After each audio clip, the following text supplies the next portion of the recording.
Hello everyone, greetings dear. कैसे हैं बच्चे आप सब? I hope you all is well. तो आपकी वर्कशीट है बेटा शिक्षा निदेशालय राष्ट्रीय राजधानी क्षेत्र दिल्ली की। वर्कशीट नंबर है आपकी ये 15 और ये है आपकी सामाजिक विज्ञान, राजनीतिक और सामाजिक जीवन से ली गई है वर्कशीट है। आप कक्षा 8 की वर्कशीट है। विद्यार्थी को अपना नाम, अपने कक्षाध्यापक का नाम लिखना है। वर्कशीट है हमारी ये 10/9/2021 की। पाठ 8 हाशियाकरण से निपटना से आपकी ये वर्कशीट ली गई है आपकी NCERT की बुक से। NCERT, ठीक है बेटा। पहला है हमारा अनुसूचित जाति एवं जनजाति के अधिकारों की रक्षा। हमारे देश में हाशियाई समुदाय के लोगों को भेदभाव और शोषण से बचाने के लिए सरकारी नीतियों के अलावा कई कानून भी बनाए गए हैं, जिनमें इस समूह के लोगों के अधिकारों की रक्षा के प्रावधान हैं। इनमें से कुछ निम्न प्रकार हैं। तो देखिए बेटा, यहाँ पर अनुसूचित जाति एवं अनुसूचित जनजाति, यानी कि अनुसूचित जाति को क्या बोलते हैं? SC, और अनुसूचित जनजाति को ST। अत्याचार निवारण अधिनियम 1989, ठीक है बेटा। तो देखिए इसमें क्या दिया गया है कि अनुसूचित जाति और अनुसूचित जनजाति के किसी व्यक्ति को कोई गंदा पदार्थ खाने पीने के लिए विवश करने पर सजा का प्रावधान है।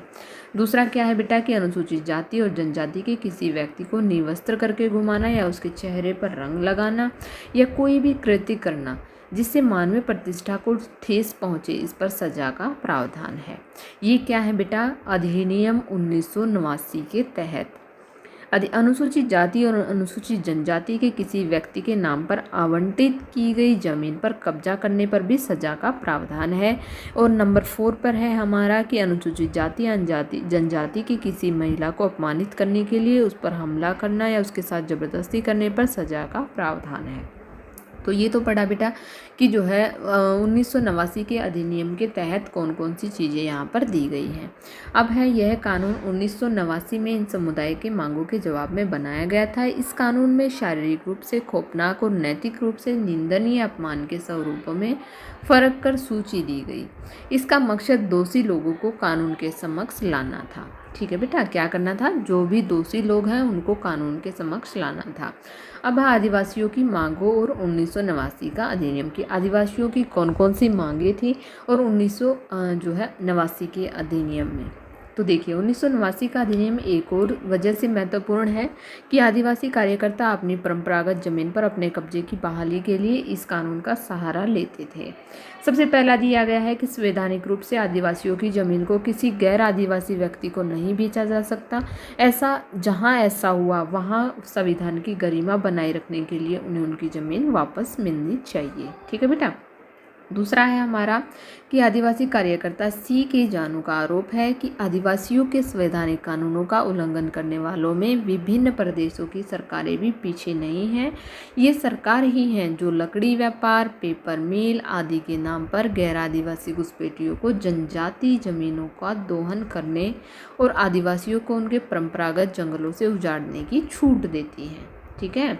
इसके बाद तीसरा है हमारा कि इसके अलावा जंगलों को आरक्षित और अभयारण्य घोषित करके भी लोगों को वहाँ से बेदखल किया जा रहा था। और 4th नंबर पर है हमारा कि श्री जानू का यह भी कहना है कि जब सरकार आदिवासियों से छीनी गई जमीन पर औद्योगिक या अन्य परियोजनाओं के निर्माण के लिए बेहिसाब पैसा खर्च कर सकती है तो इन विस्थापितों को पुनर्वास देने के लिए मामूली सा खर्चा करने में क्यों हिचकिचाती है। तो ये सारी मांगे जो है 1989 के अधिनियम के तहत रखी गई थी। अब देखिए बेटा, सबसे पहला प्रश्न है हमारा कि अनुसूचित जाति और जनजाति के अधिनियम 1989 बनाने की जरूरत क्यों पड़ी थी। तो हमने जो है पहली पंक्तियां पढ़ी थी कि जो है हाशियाई समुदाय के लोगों को भेदभाव और शोषण से बचाने के लिए।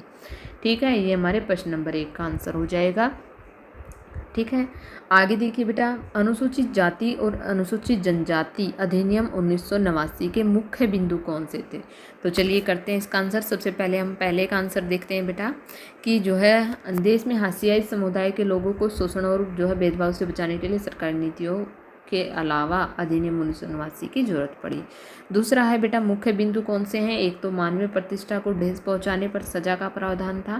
दूसरा था किसी अनुसूचित जाति की महिला पर हमला या अपमानित करने पर सजा का, और कोई भी गंदा पदार्थ खाने पीने पर विवश करने पर, यानी कि अनुसूचित जातियों के लोगों को अनुसूचित या सूचित या अनुसूचित जनजातियों के लोगों को कोई गंदा पदार्थ खाने पर विवश करने पर जो है प्रावधान था, जो कि हमने 4 पॉइंट पहले भी पढ़े थे बेटा।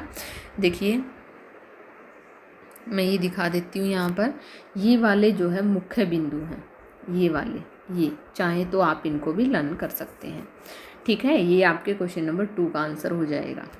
आगे देखिए, और चाहे तो आप जो मैंने करवाया उसमें से भी कर सकते हैं। इसके बाद प्रश्न नंबर 3 है कि आदिवासियों का निवास स्थान कम क्यों होता जा रहा था। क्यों होता जा रहा था बेटा, पढ़ते हैं। और 1989 के कानूनों के द्वारा आदिवासियों की मांगे किस प्रकार पूरी हुई। तो चलिए करते हैं इसका आंसर। तो क्यों कम होता जा रहा था बेटा, सबसे पहले हम लिखेंगे कि लकड़ी व्यापार, पेपर मिल आदि के नाम पर गैर आदिवासी घुसपैठियों के द्वारा ज़मीनों का दोहन करने से और जो है जंगलों को आरक्षित या अभयारण्य घोषित करने के कारण जो है उनका जो है कम होता जा रहा था। इसके बाद है बेटा उनका निवास स्थान कम होता जा रहा था। इसके बाद है क्वेश्चन नंबर 4 कि 1989 के कानून के द्वारा आदिवासियों की मांगे किस प्रकार पूरी हुई। तो हम यहाँ लिखेंगे कि इस नियम के तहत आदिवासियों की ज़मीन को किसी गैर आदिवासी को नहीं बेचा जा सकता था।